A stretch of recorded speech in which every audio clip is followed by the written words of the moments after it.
What's up everybody, welcome back to my YouTube channel, and in today's video we're going to be talking about how I did a $22,000 wholesale deal here in Phoenix, Arizona. So make sure you stick around to the end of the video so you can see how I did this $22,000 wholesale deal so you can replicate and start doing deals like this. Also, if you're not already subscribed to the channel, make sure you go down below, hit the red button and subscribe to the channel. It helps me reach more people and impact more lives. So I'd really appreciate it if you go subscribe. Other than that, let's get right into the video.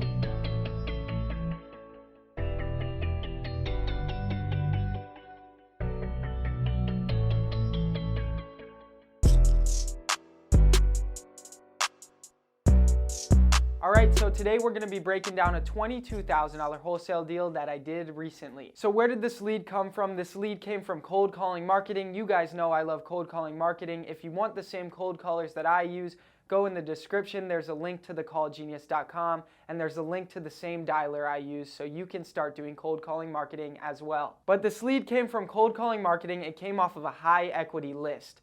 This seller had been living in the property for 10 plus years and built up a lot of equity. So there was room for me to make money and the seller to get the price that they wanted and make a profit as well. So it was a win-win scenario. The reason the seller wanted to sell was because he was getting a new build built, and that new build was going to be done in 6 months. So I locked this deal up very early on, and there was still 6 months till it was going to close because we had to wait to close the deal for him to sell the house till his new build was finished, which is totally okay with me, which is totally fine.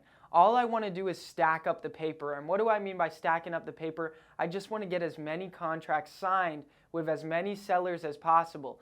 I don't care when the close date is, because as long as I have the piece of paper, the contract signed with the seller, eventually I'm going to get paid. So I just want to stack up the paper. So I moved forward into negotiation with the seller. The seller wanted $145,000 for the property. The ARV for the property was around 180. So at 145 it was pretty tight. So I knew I needed to negotiate a little bit off that price. So I used my negotiation skills. I used all the things great about my company, great about my service, to enhance our value over the price. Again, the value that you're providing can be worth more than the dollar amount. So that's what I did, as is condition. He doesn't have to make any repairs, no commissions, no closing costs. I'm covering the closing costs. I'll even help you move, I'll drop a dumpster, whatever it is.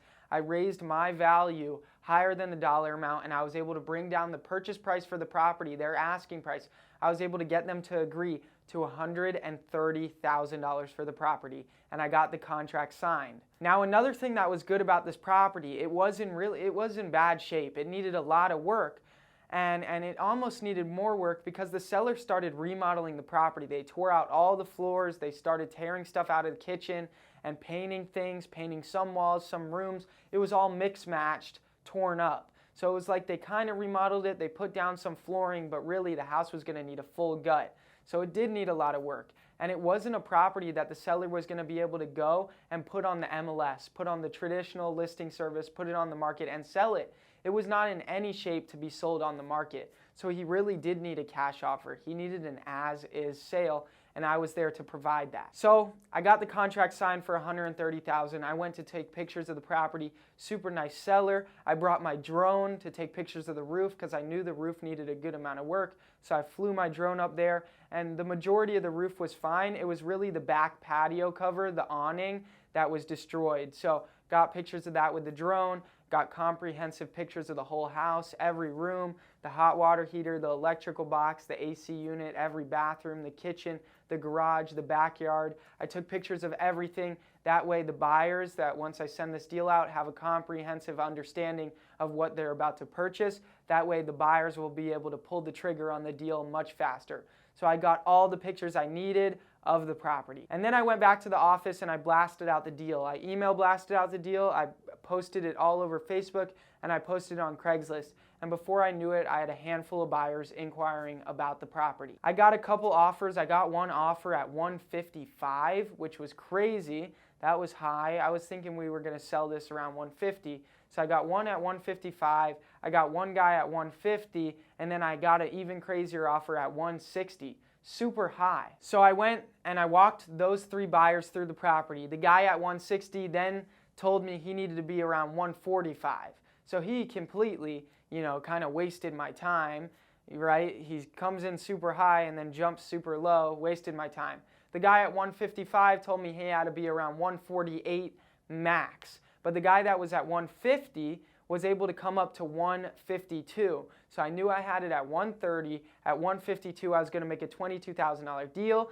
So I decided, let's sell it to him. I got the assignment contract signed. The buyer deposited $5,000 non-refundable earnest money, and perfect. We were rocking and rolling, getting this deal closer to the finish line. Now keep in mind, I got these pictures early on, and I waited a few months to send the deal out, because why would I want to sell the deal when there's 6 months on the close? I'd want to wait till there's only a couple months left on the close to sell the deal, just in case the market value raises.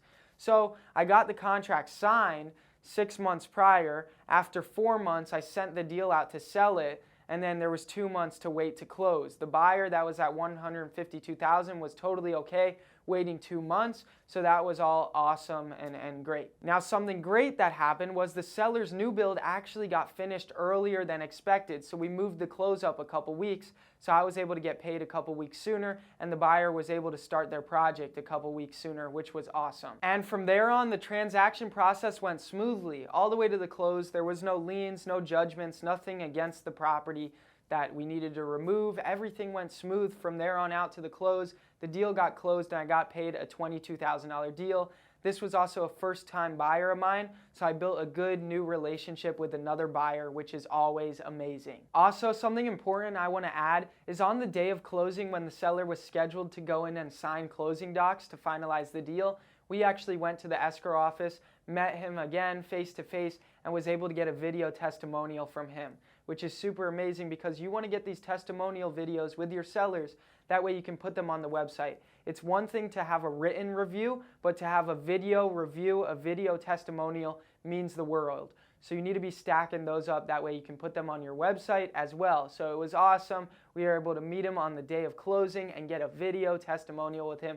And he was so thankful about how smooth the process went to get this deal closed. And he loved our company. So again, just a couple tips for you guys to end this video off. Make sure you are building relationships with buyers. They are so important. They are your customer. Without cash buyers, we don't have any business. We won't be able to sell our deals. We won't be able to make money. So make sure you're building strong relationships with cash buyers.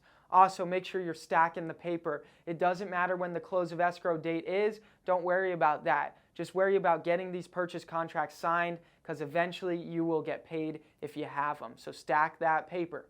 And then finally, make sure you are getting video testimonials with your sellers, because they are very important to use for proof to other sellers, and to use on your website. So make sure you're doing those 3 things. But other than that, thank you guys so much for watching. If you like this video, make sure you go down below, hit the like button. Also, if you're not already subscribed to the channel, go down below, hit the red button and subscribe to the channel. Also, there is links down below in the description for everything you need to wholesale real estate. Also, there's links to my other social media platforms, so make sure you follow me on all my socials. But other than that, thank you guys so much for watching, and I will see you next time. Peace.